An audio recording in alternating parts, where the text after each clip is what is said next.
Welcome to It Is What It Is, a true crime podcast. I'm your host, Shamari. Hopefully everybody's off to a great Monday so far. So on the 27th, 26th, something like that, the Lori Vallow movie came out on Lifetime. And so I wasted my day, well, not really my whole day, just a little bit of my day, watching that so that I can review it for you guys. And I really want to know, they never say where they get their information from. And so I want to know where they get their information from. Because in the movie, for one, Colby's never discussed or brought up, which I thought that was shady and weird. And it could just be because he was like, hey, I'll sue you. I mean, there's many reasons why he couldn't have been mentioned, but he wasn't. And so that was irritating to me. And so there was that. The relationship between her and Tylee, I kind of want to know how spot on that is, because in the movie, they kind of make it seem like she was an ordinary little girl. Like, I don't know. Her family's always made it seem like those two were like the best of friends, tight as a knot. And in the movie, it just didn't come off that way. In the movie, Alex is super creepy. Obviously, her relationship with him is super creepy. And it's kind of weird. The way the movie starts is kind of like the Nate Eaton interviews with them. With like Melanie and Grandma and Grandpa and stuff like that. That's kind of how it starts. So that's how they organize the movie, is they use his interviews and like it goes back like frame shots. They'll go back and it goes to the interview room and then they start telling something and then that scene pops up and they go through that whole thing. So I don't know. It was really weird. It wasn't, I mean, it was okay acting wise, I guess. I don't really know. The people playing them, of course, like normal TV, looked nothing like them. The way they did Tammy's death in the movie, if that's how it happened, that's just weird, and why would anybody believe that? And like in the movie, they make it seem a lot like Lori was questioning him through like the major things, like why didn't it happen? And then she just like, he's just like, hey dude, you know what? I get the message. I don't get a damn date stamp, so I don't know, but it will happen. And she's just like, oh, okay, I'm sorry for judging you. And like, I don't know. And then both Melanies were in it. And I don't know. I think her niece is probably more involved than we know. And still, my belief on other non-niece Melanie is still the same. That she's guilty of something, and at least acknowledgement of them doing it. So that was weird. And sorry, my phone's like going off. Rookie hour, I guess. But so that was weird. Let's see. I think they could have found a cuter lady to play Kay, but that's just me. I'm a big Kay fan. So, yeah, and then, so really just a waste of massive time, except for, they put this part in there, and I don't know if this is true or not, but I kind of hope it is. In the movie, Lori says that Mark Means is her son.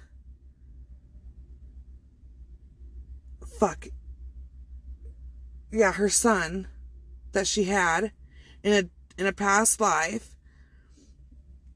And so I was like, I wonder if that's why she's doing the defense she's doing now, is because everybody just truly believes she crazy.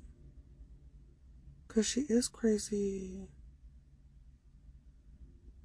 So that was like the only... Oh, and like they did a scene from jail and stuff too, and it just made it look like all the inmates were like, Lori, we've grown to like you, so stop talking crazy. And she's like, well, I can't because I am. So, I don't know. That was cute too. The movie was just a waste of time. Truly, truly a waste of time. So if you're into Lifetime movies and you can stand to hear about them any more than they already do, which they're driving me nuts. And I don't know if they should have done a movie before court even got started, had a chance to finish. Like, we don't even go to even any type of trial or anything like that until November. And that's just for Chad. So, I don't know, if you got time to waste, by all means, please go and watch it. Like I said, the acting's not real bad, but it's not A+ either. I would have made it ugly, people. That's just me, though. I would have been like, let's find, like... I guess that's kind of mean, right? Yeah, that's mean. So, okay, so I gotta address some other things as well. On my last episode, I said I would publicly apologize for this, so I must. I had a fan reach out to me, and his feelings were hurt. And I died inside a little bit. I did, because and this is a fan that I have done episodes that he has picked in the past. I'm working on an episode for him right now, and he is a non-white listener. And so when he messaged me and was like, for the first time ever, I've been offended by your podcast. And he didn't say what for. And so I was freaking out. I was like, and it was obvious, it was a race episode that I had done. So I was like, fuck, shit, I'm going to get canceled now. All Mexicans are going to hate me. I'm fucked. And I immediately start apologizing. I'm like, oh no, what did I say? I'm so sorry. I'm so sorry. And he got me good. Like, he had me laughing, because he tells me that little dick syndrome is offensive to those who are under that have small penises. Small penises were offensive to small penis men. And so I send him a clip, and I'm like hysterically laughing. I'm like almost in tears because I really thought I offended him. Turns out he has a little schmeckle, and I shouldn't have made fun of little schmeckled men. Which, hey, from what I understand, it don't mean it. If it's small, it doesn't matter. From what I hear, if you can work it, you can make it work. You know what I mean? It's all about how you do it and not what the size is, from what I hear. The only guy I've ever been with like that, I have a best friend, now I call him Schmeckle, you know what I'm saying? It's a funny joke between us all. Anyway, and I just kind of want to read you his message with me, and I'm going to kind of break our little, like, private conversation. And so after we have a little laugh about small-dicked men, he says, in all seriousness, I don't understand why people get butthurt about the stuff you say.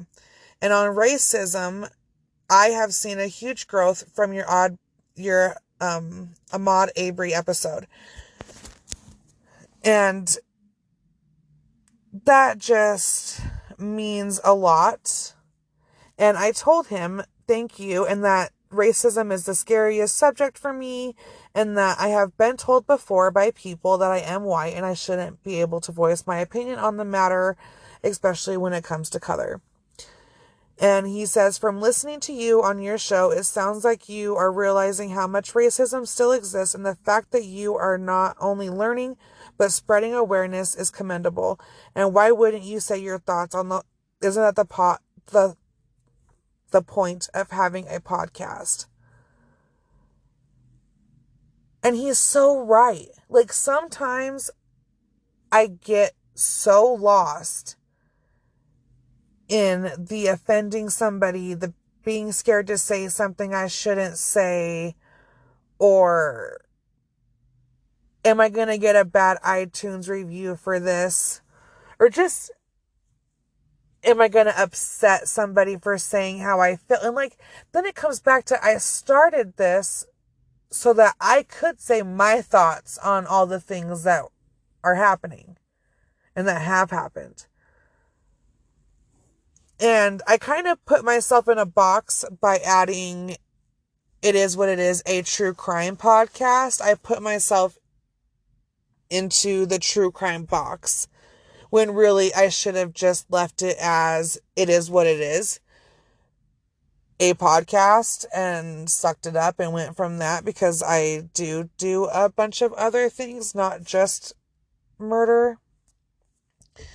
But I don't know. I had a very good conversation with him about it, and that part of his message was just very thoughtful, and it made me remember for a minute that I am doing this because it's for me and not for anybody else, really. And I do have people that love my show, absolutely love my show. I have my fans and everything else, and that's really all I need. I don't really need to care about the people who don't like my shit and the people who come at me on iTunes because they're too afraid to come at me in a way to where I can have a conversation with them. And so, yeah, it was nice to be reminded of that. And so I know everybody's dying to know, how did it go at the Blackout? And I just want to say, oh my gosh, it was so much fucking fun. To be honest, I think Jeff and Greg need to do a comedy show. Like, I loved the music and the artist, and they were all so talented, and Touch was fucking amazing. And my best friend in the whole entire world, her cousin, goes by Ebes. He was, oh my God, he was amazing. His wife was cute as shit and adorable. And like, she is dancing and singing to every one of his songs. Like, it was just so cute. I love happy little adorable couples. I love them but hate them. So it was so much fun. It was talent beyond amazingness. There was only like one part of it that I was like, okay. But that wasn't on them. It was just the vibe that person kind of gave off. But other than that, bomb-ass killer show. Oh my God. Like, absolutely, hands down amazing. I can't even begin to describe how much fun I had.